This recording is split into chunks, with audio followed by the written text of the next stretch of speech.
بسم اللہ الرحمن الرحیم۔ خواتین کے گھروں میں اعتکاف سے متعلق مسائل میں انشاءاللہ آج مختصر الفاظ میں بیان کروں گا۔ پہلے تو یہ بڑا اختلافی مسئلہ چلتا ہے کہ خواتین کے لیے گھر میں اعتکاف کرنا جائز بھی ہے یا نہیں ہے، تو اس اختلاف کو بھی میں بہت ہی مختصر انداز میں بیان کروں گا۔ بہت سے فقہا کے نزدیک خواتین کے لیے گھر میں اعتکاف جائز نہیں ہے، اور ان کی دلیل قرآن کی یہ آیت ہے وَأَنْتُمْ عَاكِفُونَ فِي الْمَسَاجِدِ، کہ قرآن مسجدوں میں اعتکاف کا تذکرہ کرتا ہے، اور رسول اللہ صلی اللہ علیہ وسلم نے بھی ہمیشہ مسجد نبوی ہی میں اعتکاف کیا ہے۔ تو اور اس بارے میں ہمیں کوئی دلیل الگ سے نہیں ملتی کہ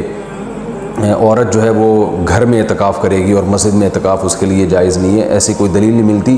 تو اس بیس پہ بہت سے فقہا اس طرف گئے ہیں کہ عورت کے لیے گھر میں اعتکاف کرنا جائز نہیں ہے، اور یہ بھی ایک مضبوط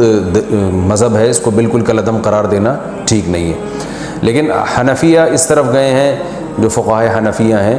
وہ اس طرف گئے ہیں کہ عورت کے لیے مسجد میں اعتکاف اگر وہ کرے گی ہو تو جائے گا، لیکن مکروہ ہے، ناپسندیدہ ہے۔ اور جو علماء عورت کے مسجد میں اعتکاف کے قائل ہیں ان میں بھی بہت بڑی جماعت اس کو ناپسندیدہ بہرحال کہتی ہے، جیسے امام شافعی نے مکروہ لکھا ہے کہ عورت کے لیے مسجد میں اعتکاف کرنا مکروہ ہے۔ عرب کے بھی آج بہت سے علماء اس کے قائل ہیں کہ فتنے کی وجہ سے عورت کو مسجد میں اعتکاف سے روکا جائے گا۔ لیکن گھر میں اعتکاف جائز بھی ہے یا نہیں ہے، تو بہت سے فقہاء اس طرف گئے ہیں کہ عورت گھر میں اعتکاف نہیں کر سکتی۔ لیکن حنفیہ، علماء حنفیہ، امام ابو حنیفہ اور ان کے شاگرد اور آج تک فقہاء حنفیہ کی یہی رائے ہے کہ عورت گھر میں اعتکاف کر سکتی ہے۔ اور اس میں اختلاف فقہاء میں اس وجہ سے ہوا کہ دلائل میں اختلاف ہے۔ رسول اللہ صلی اللہ علیہ وسلم نے امہات المومنین کو حکم دیا تھا کہ مسجد میں جب انہوں نے نبی صلی اللہ علیہ وسلم کے ساتھ اعتکاف کے خیمے لگائے تو آپ نے ان خیموں کو اکھاڑنے کا حکم دیا۔ اس کے بعد حدیث میں آتا ہے کہ نبی صلی اللہ علیہ وسلم کے دنیا سے جانے کے بعد امہات المومنین ہر سال اعتکاف کیا کرتی تھیں۔ اب اس میں یہ تشریح نہیں ملتی کہ مسجد میں کرتی تھیں یا گھر میں کرتی تھیں، تو جو حضرات کہتے ہیں کہ مسجد میں اعتکاف کرے گی عورت، گھر میں اعتکاف جائز ہی نہیں ہے، وہ کہتے ہیں کہ مسجد میں کرتی تھیں، اور دلیل وہی دیتے ہیں کہ بھئی اعتکاف کا محل تو قرآن سے پتہ چلتا ہے مسجد ہے۔ اور جو علماء جیسے حنفی فقہا وہ اس طرف گئے ہیں کہ نہیں وہ گھر میں کرتی تھیں، ان کی دلیل یہ ہے کہ نبی صلی اللہ علیہ وسلم نے جب مسجد میں ان کے خیمے اکھاڑ دیے تو اس بات پھر یہ بعید ہے کہ وہ مسجد میں اعتکاف کرتی ہوں، کیونکہ مسجد میں بیٹھنے کو نبی نے ناپسند کیا تھا۔ تو میرا مقصد صرف بتانے کا مقصد یہ ہے کہ کیونکہ اختلاف اور فرقواریت کا دور ہے نا، تو کوئی بھی کسی دوسرے کی دلیل کو نہ سننے کے لیے تیار نہ ماننے کے لیے تیار، تو اس بارے میں دونوں طرف مضبوط دلائل ہیں۔ امام شافعی، امام احمد ابن حنبل اور امام مالک اس طرف گئے ہیں کہ عورت کے لیے گھر میں اعتکاف جائز نہیں ہے،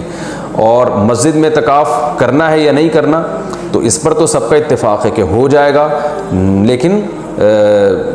مکروہ ہے، ناپسندیدہ ہے، زیادہ تر علماء کی یہی رائے ہے۔ اور گھر میں اعتکاف ہوگا یا نہیں ہوگا، تو تینوں ائمہ کی رائے ہے کہ گھر میں اعتکاف عورت کے لیے جائز نہیں ہے، لیکن امام حنیفہ کی رائے ہے کہ جائز ہے۔ تو اختلافی مسئلہ ہے فقہا میں، اور جب مجتہدین میں کسی مسئلے میں اختلاف ہو جائے اور نصوص سے ہمیں کسی ایک طرف یقینی دلائل نہ مل رہے ہوں، تو اس میں اعتدال کا راستہ ہی اختیار کرنا چاہیے۔ آپ کسی بھی رائے کو فالو کریں، مگر دوسرے کو یہ نہ کہیں کہ یہ قرآن و سنت سے بالکل 100% متصادم ہے، یہ نہیں کہا جا سکتا۔ عبداللہ بن عباس رضی اللہ تعالیٰ عنہ سے مروی ہے کہ آپ نے مسجد میں اعتکاف کو بدعت قرار دیا، تو اس میں بھی جو علماء کہتے ہیں کہ عبداللہ بن عباس سے مروی ہے کہ آپ نے گھر میں اعتکاف کو بدعت قرار دیا ہے، تو اس میں بھی یہ واضح نہیں ہے کہ عورت کے لیے بھی گھر میں اعتکاف کو بدعت قرار دیا، کیونکہ وجہ اس کی یہ تھی کہ بعض تابعین عورت کے لیے گھر میں اعتکاف کو جائز سمجھتے تھے۔ تو عین ممکن ہے کہ عبداللہ بن عباس کا مقصد ان لوگوں پہ رد کرنا ہو کہ جن لوگوں نے مردوں کے لیے گھر میں اعتکاف کو جائز کر دیا، ان کے عمل کو بدعت قرار دے رہے ہو۔ بہرحال مختصر میں جو خلاصہ میری بحث کا یہی ہے کہ دونوں طرف دلائل ہیں، اور دونوں طرف کسی بھی رائے کو آپ ایسے نہیں کہہ سکتے کہ بس یہی عین قرآن و سنت ہے اور باقی سراسر گمراہی ہے۔ کسی بھی کی بھی کوئی رائے ہو، کسی کی وہ اپنی رائے کو بیان کر سکتا ہے۔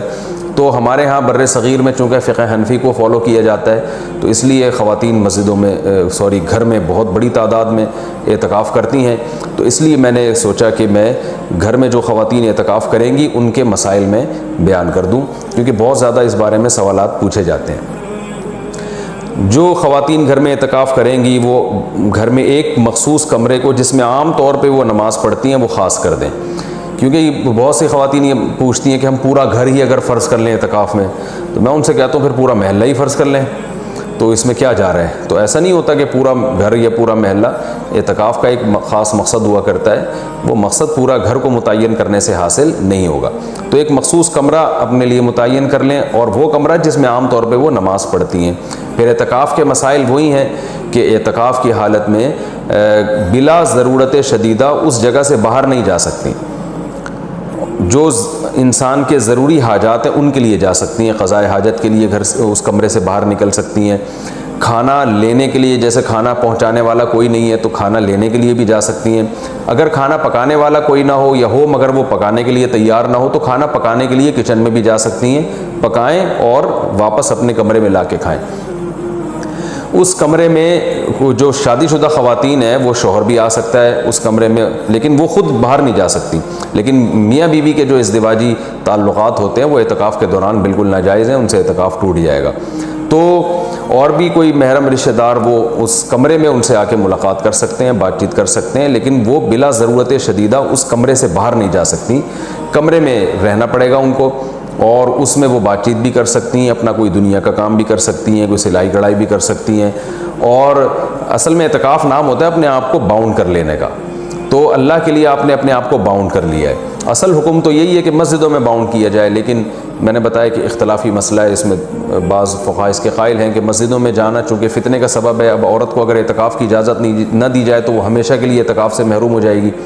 تو اس لیے انہوں نے یہ گنجائش دی ہے کہ وہ گھر میں اعتکاف کر سکتی ہے۔ تو اپنے آپ کو اس جگہ باؤنڈ کریں، زیادہ کوشش کریں کہ زیادہ سے زیادہ ٹائم ان کا عبادت میں گزرے۔ تو مجبوری کے تحت گھر سے باہر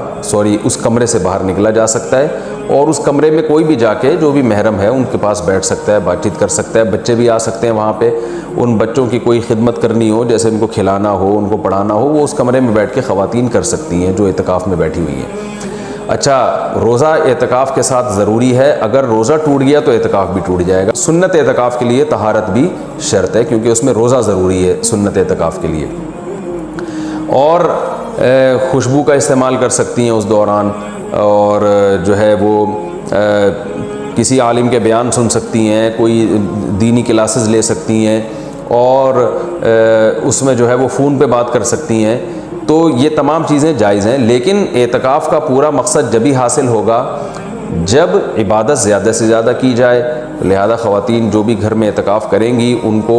اپنا پوری ترتیب اور شیڈول بنانا چاہیے، صبح و شام کی تسبیحات، تلاوت، اور زیادہ سے زیادہ عبادت، اور لیلۃ القدر کا حصول، اور گناہوں سے توبہ۔ رمضان کا جو مقصد ہے، اعتکاف کا جو بنیادی مقصد ہے وہ کیا ہے کہ آپ کی حالت چینج ہو جائے، آپ کو گناہوں سے توبہ کی توفیق مل جائے۔ تو یہ سب کام کا اہتمام کرنا چاہیے۔ اللہ تعالیٰ سے دعا ہے کہ اللہ تعالیٰ ہم سب کو سمجھنے کی، عمل کرنے کی توفیق عطا فرمائے۔ وما علینا الا البلاغ۔